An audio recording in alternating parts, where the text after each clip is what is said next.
Hate to see it botched? Here's the best bits, a Botching It Up podcast short clip.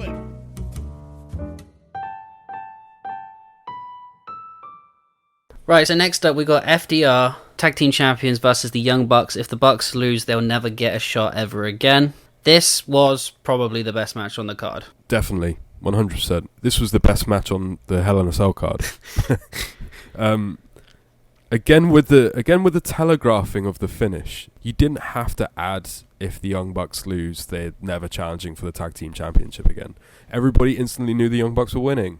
It's a bit different with Cody because you knew that if Cody could never get a world championship match, there's plenty of it for him to do in singles. If the Bucks aren't allowed to challenge for the tag match, well, they might as well find a different promotion. Well, the tag team division is pretty deep in AEW. Yeah, but what are they supposed to do? What I'm saying is, how many tag teams do you have against singles wrestlers? Yeah, I guess so. It makes sense for Cody. It doesn't make sense for Bucks, and it already telegraphed that they're winning. I think the problem was that this is a dream match for the last 5 years. Like, people have been wanting this match. People have been calling that these two teams are the best tag teams in the world, and they wanted this match to happen.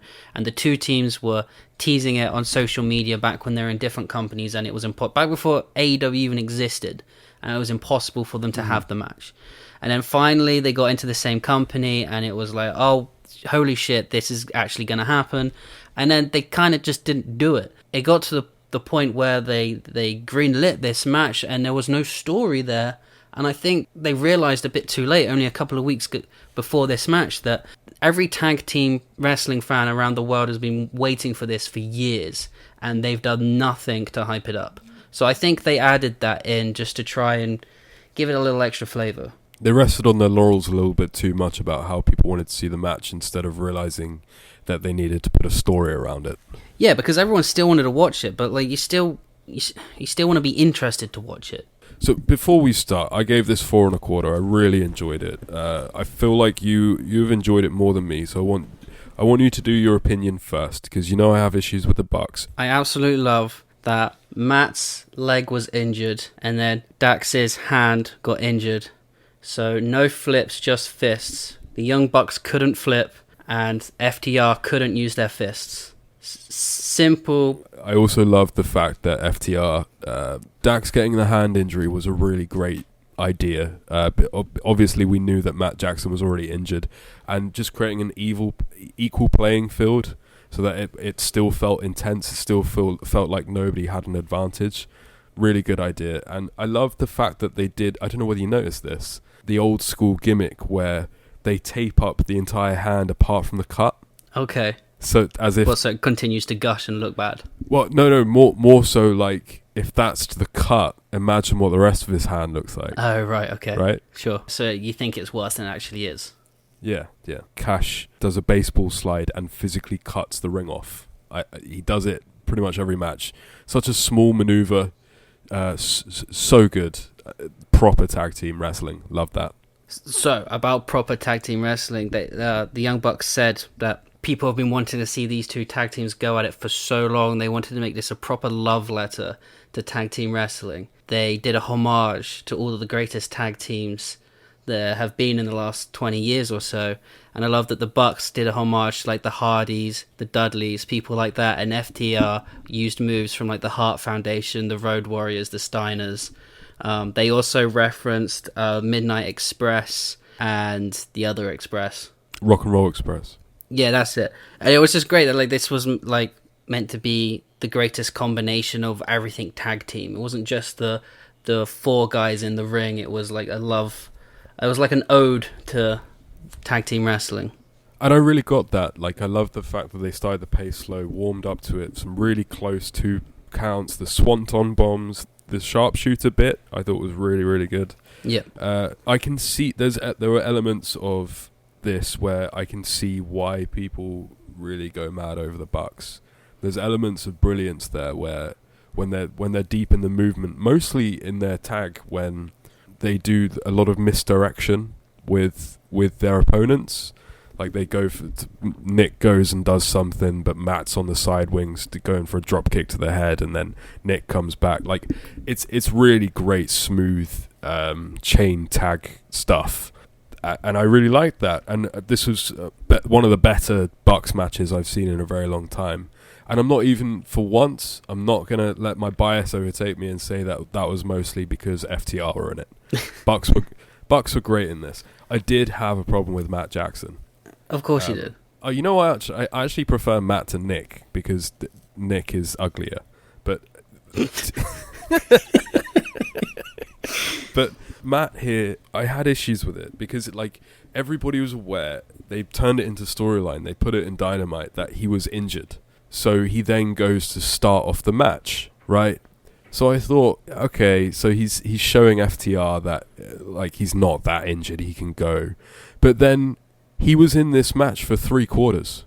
Nick was not in this match much, and it started becoming less of a telling FTR that he could still go, and more of like a bloody-minded, I can out-wrestle you with an injury. And then it got a bit John Cena. It got a bit, I'm not going to sell this leg bit, but I'm going to sell this leg bit, but I'm not going to sell this bit. And like even to the point where I think he gets put in a reverse figure 4 leg lock after a lot of damage to the leg or the ankle, whatever it is, that's already been, we're told, severely damaged, and then just stays in that figure 4 for 10-12 seconds. Yeah, because Nick takes a long time to make the save on that, doesn't he? Yeah, but it just really felt like Matt Jackson decided that he was John Cena in this match. And I would have appreciated the match more. I actually would have given it an even higher star rating if they just had Nick in more. They kept doing like the hot tag spot, and Matt was always the victim. But that was fine for the first 10 minutes because they were building to that hot tag, and it was really good. So to the point where when Nick actually finally got the hot tag, I nearly cared, which is saying something for the Bucks and me, you know. But then Matt's in the ring again about 3 minutes later. No, I totally get what you're saying. Like, selling has never been their strong point. And their style of tag team wrestling has always been quick tags, fast motion. So selling a long-term injury doesn't really fit well with that method of wrestling. But it just seemed that it seemed more than that. It seemed that Matt Jackson had to prove that he could do anything with a severe leg injury, as opposed to Cash and Dax were tagging far more frequently. I don't know. It's a small... Don't let me put it out of control, because it was a small gripe. I really loved this match. It was the best match on the show by far. My only problem with this match is that chair moment, where Matt Jackson brings a chair into the ring. Yeah, that was a bit... Nick Jackson is telling him not to use it. The ref is telling him not to use it. Obviously, he would have lost by DQ. And if this had played into the finish somehow, like, I would have understood while it was there. But as it was just an insulated spot and nothing really came of it, the FTR didn't really get the upper hand because of it. I just don't understand why it happened. Yeah. That's my only gripe with the match, I think. It didn't bother me as much. It was slightly disappointing that they didn't just tag in Nick more, because it did start to feel a bit like egotism on Matt's part. But this was an excellent match and an excellent tag team match. I will give the Bucks the credit where it's due. They were just as good in this as FTR. I thought you were going to shit all over this. No, I enjoyed it a lot. And then an absolute perfect finish. Cash basically has Matt Jackson for the win, but as a final fuck you, he decides to do a slingshot 450 splash. FDR are so against dives and flips, and yet he goes for it and eats nothing but canvas. Matt was playing possum. He gets up, super kicks Cash for the win. They become champions. I don't know whether FTR are going to stay in AEW, but if they are, this is just an amazing character arc to continue the story down the road. Yeah, honestly, man, anybody that shits on this finish doesn't like wrestling. This was perfect, because they put themselves into a bit of a difficult situation, because the Young Bucks really needed to win this match. At the same time, FTR have only just gained some sort of steam. They've only had the belts for 2-3 months. How do you get out of that? You get out of that by one person being too cocky, having to give the last laugh and say, you know what, I can do what you do better than you, only for that guy to come back and say, no, I do it best. Just perfect stuff. I'm sure our man Jim Cornette will shit all over the match, but from pure bias, but I'm sure in his head, at the very least, he'll think that's a great finish. You can't get a better finish than that to get out of the match and protect both guys, both teams. Should have heard Meltzer talking about this match. Oh, I don't want to. He absolutely... No, go away. But anyway... This is a Meltzer safe zone, dude. But I love Meltzer. Go away, dude. You know you sound more like Meltzer than Cornette when you talk, right? Gosh, don't tell Anyway. me. All right, Alvarez, fuck off. Anyway, they were also talking about the fact that FTR... a while back, we don't know if anything unofficial has happened, but a while back they said they weren't signing exclusively with AEW, and that they wanted to wrestle people like the North, and they also wanted to go to New Japan. So there's an idea here that maybe they've done this dream match with the Bucks, and now they might go elsewhere for a little bit and come back to AEW in a year's time, maybe. Honestly, I think FTR have done what they wanted to do, and they've kind of started to realize that AEW's tag team division maybe isn't as deep as they thought it was going to be, and they very quickly ran through all the tag teams. Yeah, like I know people talk a lot about how great AEW's tag team division is, and I would say that they spend a lot of time with it. That's the positive I would give it. They do spend a lot of time building it up and making it a thing. In terms of actual talent there, a team like FTR, especially coming out of that lockdown WWE contract, I think they really want to face the actual best in the world. And as you've got like quite a few good teams in AEW, but I don't think it represents the best tag teams in the world. So I wouldn't be surprised if FTR go play around a little bit, go maybe Impact, Ring of Honor, Japan, just check out do everything that they want to. Because like I feel like they took the WWE contract stuff harder than most, so they really want to face the best in the world, have the best matches in the world, and they achieved that tonight, so they might well be done. Yeah, well, they had a match with the Bucks, and they've had a match with Kenny Omega, so it's time I think they would have a lot of fun in Japan, being the American badass bad guys. I think that would suit them. I do want to see a match with the North, though. I think that would be great. I've never got into the North. People love the North. I just can't get into them. I like them a lot. I don't know. I think it's a me thing, not a them thing. One of the biggest travesties of the AEW tag division is Santana and Ortiz. Yeah. Who knew that they were better off in Impact?